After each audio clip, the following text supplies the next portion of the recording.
Personal দরকার পড়ে গেছে? কাজের সময় পার্সোনাল দরকার? স্যার খুব বিপদে না পড়লে বলুন, আমি কাজের জায়গায় কেমন আপনি তো জানেন। হ্যাঁ সে তো জানি, ওই রেকর্ডিং এর সময় তো দেখলাম সেটা।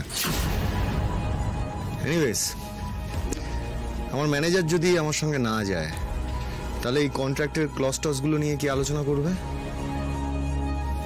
আমাকেই যদি এই মোটা মোটা কন্ট্রাক্ট পেপার নিয়ে কথা বলতে হয় তাহলে আমি ম্যানেজার কেন রাখলাম?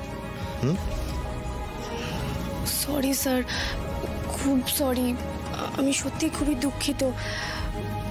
এমনভাবে পার্সোনাল কাজটাতে আমি আটকে গেলাম না স্যার। আমি না সবটা পয়েন্ট করে রেখেছি, বেশি চেঞ্জেস হয়নি স্যার, একটু ওই 2-3 লাইন।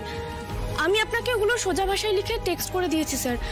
ওগুলো নিয়ে মূলত একটু আলোচনা করে নেবেন, গাড়িতে যেতে যেতে একবার চোখ বুলিয়ে নেবেন, তাহলেই হয়ে যাবে। সরি স্যার, আমার কোনো উপায় নেই।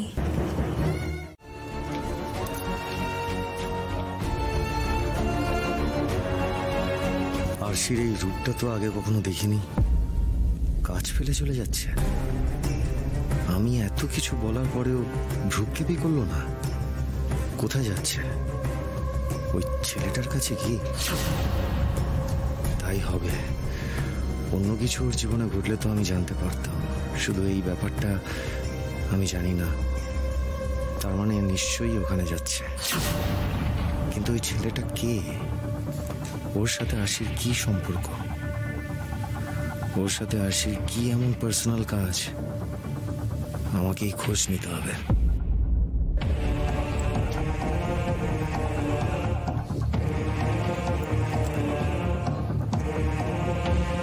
হ্যালো মধু, বলছি যে আমার একটু বেরোতে লেট হবে।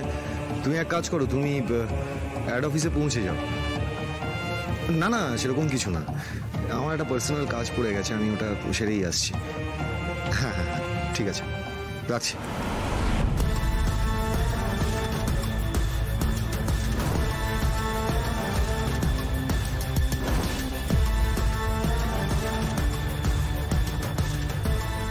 কেন যে এরকম করছি? সাক্ষ্যজিৎ চ্যাটার্জিকে এই কাজটা মানায় না, কিন্তু কৌতূহলটা কিছুতেই চেপে রাখতে পারছি না। কিসের এত আড়াল? চলছেটা কি আশির জীবনে? আর এটা আমাকে এবার এত ডিস্টার্ব করছে কেন? না, এভাবে আর পারা যাচ্ছে না। ব্যাপারটা কি আমাকে জানতেই হবে আজকেই। না না, আজ ফিরে গিয়ে স্যারকে ব্যাপারটা জানাতেই হবে। 6 মাস হোক বা একদিন, উনি আমার স্বামী। এই জন্যই কি আশি ওই ছবিটা তুলতে চাইছিল না? বিয়ের কোনো রিচুয়ালস সত্যি সত্যি পালন করতে চাইছিল না?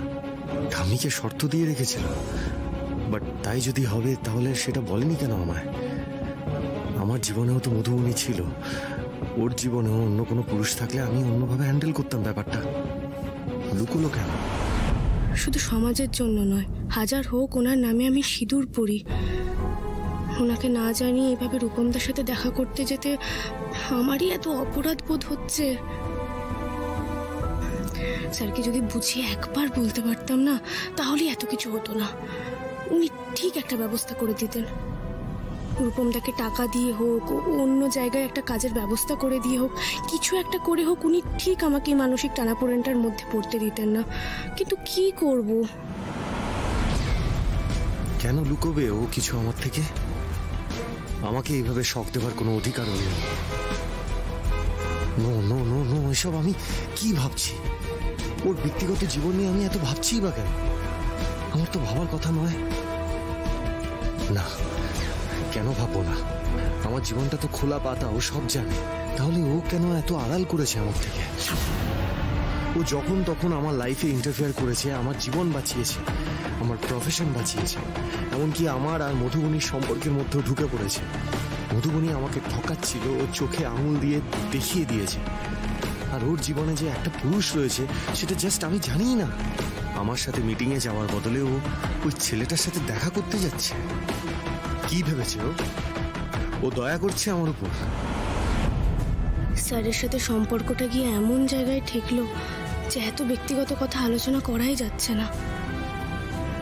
স্যারের স্ত্রী হয়ে তাকে কাউকে না জানিয়ে রূপমদার সাথে এই যোগাযোগটুকু রেখে আমি ন্যায় করছি না অন্যায় করছি আমি জানি না।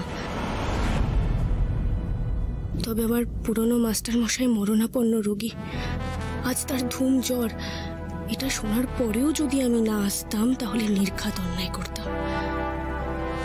পরে হলেও স্যার তো সব শুনবেন, স্যার নিশ্চয়ই বুঝবেন, নিশ্চয়ই বুঝবেন। বলো বজরংবলী, বুঝবেন না?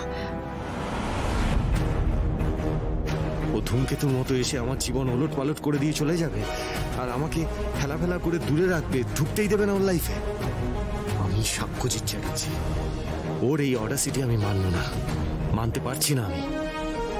আজ যদি নিজের চোখে দেখি ও ওই ছেলেটার সাথেই দেখা করতে এসেছে, ওকে আমি ছাড়ব না। আমি তাহলে ঠিকই সন্দেহ করেছিলাম এই ছেলেটা আরশির এক্স বয়ফ্রেন্ড। না না, এক্স বলছি কেন, এর সাথে তো এখনো যথেষ্ট ইন্টিমেসি আরশির, এত ক্লোজ ওরা। এই ছেলেটাকে তো আমি না না না না, আমি এত রেগে কেন যাচ্ছি? আমার তো রেগে যাওয়ার কথা নয়।